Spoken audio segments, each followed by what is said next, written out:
넘어진 것 같다.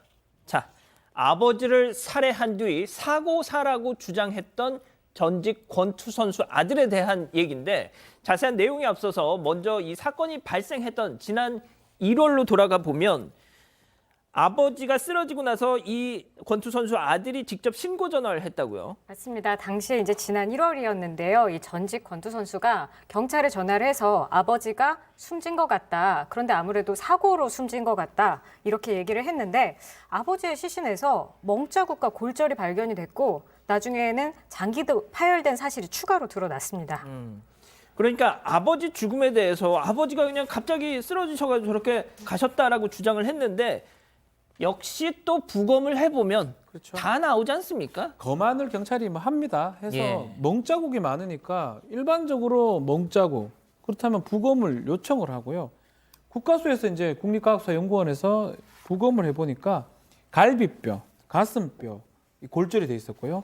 뭐 허파라든지 간이라든지 비장 등 여러 가지 장기에 파열된 상태가 발견이 됐습니다. 또 이 법의학을 이 감정서에 보면 폭행으로 사망돼 추정되고 그 사망이 전날에 폭행이 밤새도록 있었을 것으로 보인다라는 게 있습니다. 그래서 폭행에 의한 사망이 아닌가라고 지금 파악된 상황입니다. 아니 백 변호사님 지금 이 부검 결과만 놓고 보면 아버지 상대를 아버지를 뭐 샌드백으로 삼아서 지금 뭐 그 한 거 약간 그런 거잖아요 지금. 그렇죠. 그리고 경찰의 내사 과정을 들어보면 결과가 더 좀 충격적입니다. 그러니까 당일날 폭행을 해서 아버지를 사망하게 한 걸 넘어서서 그 아버지하고 이제 이 아들하고 둘이 단둘이 지내고 있었는데 아빠가 방 바깥으로 못 나가게 그 방 문고리에다 숟가락을 걸어놓고 문을 잠궈서 아빠를 아예 감금을 해놨던 겁니다. 그리고 CCTV를 확인해 보니까 아버지가 살해당하기 직전 15일 동안 외출의 흔적이 전혀 없었고요. 그리고 사건 발생 5개월 전쯤에 한번 이 아버지가 집에서 탈출을 시도하다가 2층에서 1층으로 추락해서 다리를 다치기로 했던 사실도 전해지고 있고요. 세상에. 그리고 이제 아버지가 이제 알코올 의존 증후군과 뇌병변의 장애를 앓고 있는데 이 아빠한테 이제 컵라면하고 햄버거만 주고 현관문 밖에 잠금 장치를 해서 아예 바깥으로 못 나게 했습니다.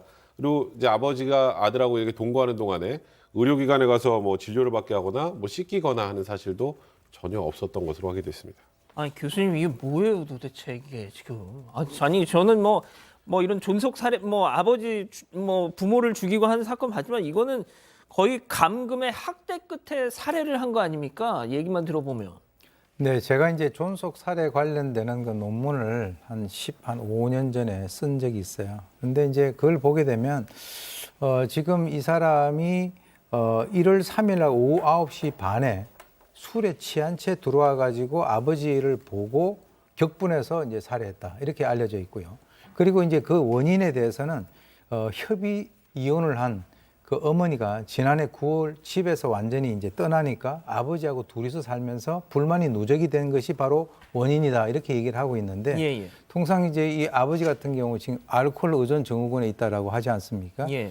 제가 이제 그 주장을 했었던 것 중에 하나가 이 부메랑 효과라 그래서 어렸을 때 아이들에게 어떤 그 폭력을 사용을 하게 되면 나중에 그 아이들이 그 부모를 폭력을 하는 그런 어떤 어떤 순환 효과라고 할까요? 예. 그런 것들이 있는데 아들 입장에서는 아마 이렇게 한 거, 즉 다시 말해서 오늘 이 가정이 깨지게 된 모든 그 책임은 바로 아버지에게 있다. 근데 이 아버지가 지금 뇌병변과 관련돼서 몸을 제대로 잘 움직이지 못하고 하는 그런 사안이기 때문에 그때부터는 이 아버지에 대한 그 좋지 않은 그런 감정을 그대로 이제 푸른 것 같고요. 특히 이 사람이 이제 권투 선수나 이런 걸 했기 때문에 이 주먹이라든가 이런 것들이 일반인들하고는 상당히 다르기 때문에 그럼요. 그런 것으로 인해서 이제 아버지가 그 피해를 당한 것 같은데 이 가정사는 조금 더 우리가 한번 깊이 보게 되면 그런 어떤 그 메커니즘이 작동을 하고 있지 않았을까 이렇게 추정을 해 봅니다. 자 일단 뭐 재판 과정에서는 아버지 폭행하거나 살해한 적이 없다 이렇게 혐의를 전면 부인했다고 하는데 네. 자 국민 참여 재판까지 백 변호사님 네. 이렇게 넘어갔다고 하죠. 그러니까 일단 저는 국민참여재판을 왜 신청했는데 잘은 이해가 되지 않습니다. 이제 공판준비기일에 본인은 억울하다, 국민참여재판을 받고 싶다라고 했는데 이 아들은 지금까지 계속 아버지를 살해한 적이 없다고 혐의를 전면 부인한 상황 아니었겠습니까? 근데 이게 배심원이라고 이런 거를 어물쩍 넘어가거나 잘 모르거나 하지 않습니다. 예. 그러니까 그걸 간과한 것 같아요.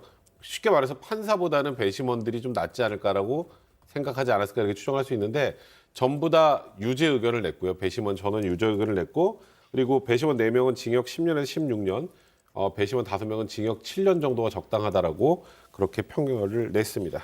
자, 박 변호사님 네. 뭐 재판부 판단 뭐 좀 짚어 주시죠. 뭐 짧게. 네. 아들 혐의는 부인했지만 인정을 했습니다. 재판부에서는 뭐 배심원 판단으로 갔습니다. 불만을 품고 아버지를 살해했고 범행 동기 등 재질이 매우 나쁘다. 존속살해죄, 무기, 사형 7년 이상의 징역에 처하는 중한 범죄입니다. 그래서 징역 10년을 이제 선고를 했는데 다만 이제 다른 전력은 없습니다. 예. 그리고 또 아버지를 같이 살았던 점 이런 것들을 감안해서 10년의 선고를 내렸습니다.